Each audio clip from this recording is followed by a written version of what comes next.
This is going to be a very basic video on making some screw shoes. For starters, you're going to need some screws. I recommend sheet metal gutter screws. Package like this costs a couple of bucks at Walmart or whatever big box store you have.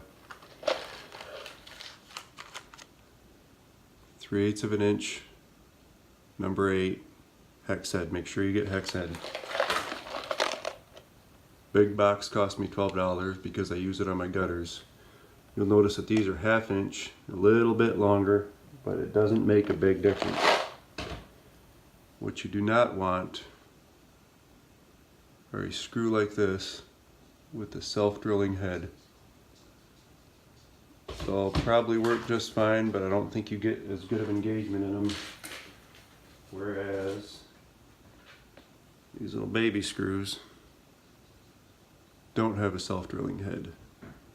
And I think they stick a whole lot better.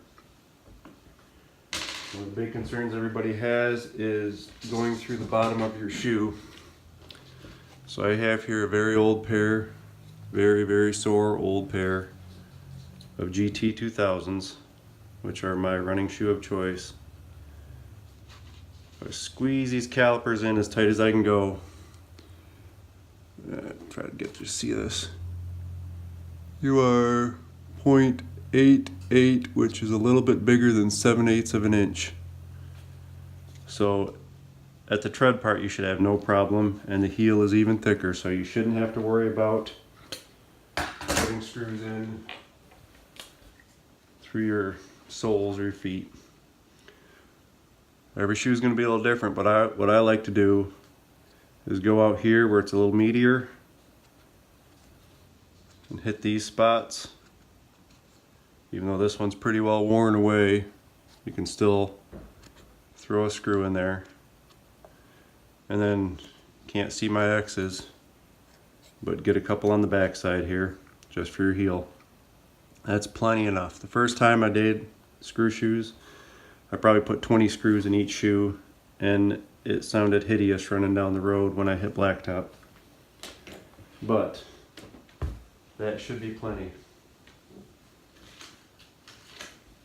Now, to put in the screws, you have a few options, one of which would be a drill with a hex head adapter. It's fun. Not everybody has that. Screwdriver like this at Home Depot. It's a 6-in-1. I think they run about $4. They're handy to have anyway. And this little tiny spot here is perfect for the hex head. It's probably going to take a little bit to get it started. Okay, all you have to do is keep a little pressure on them and just keep driving them in. Super easy. That was a 3/8 screw.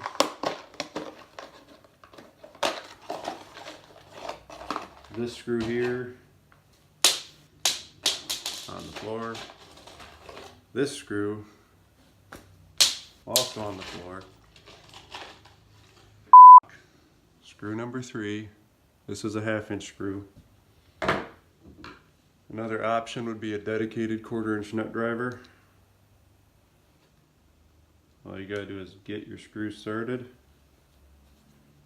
and just keep driving it in. Screw number 2.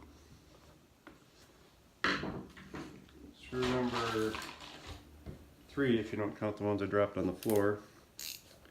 I have a handy ratcheting screwdriver.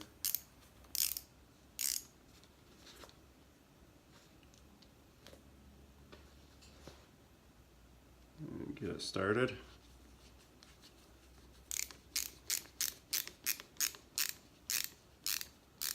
And just play with it, but go till you feel a little bit of tension and you can see that it's all in there. Screw number 3. Another little tip is that if you get screws like this and you can get ones that are marked stainless, you'll never have to worry about them rusting.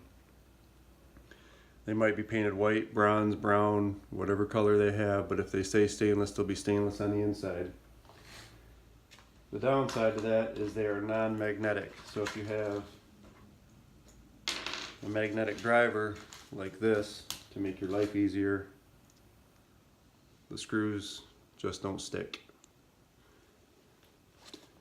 It's that easy. You can stretch out an old pair of running shoes to get you through the winter for a few bucks. Doesn't change your gait, doesn't add even an ounce to your shoes, and you get really damn good traction. The downside is that I don't think they would be compatible with certain brands of shoes. But anyway, good luck, have fun, happy running.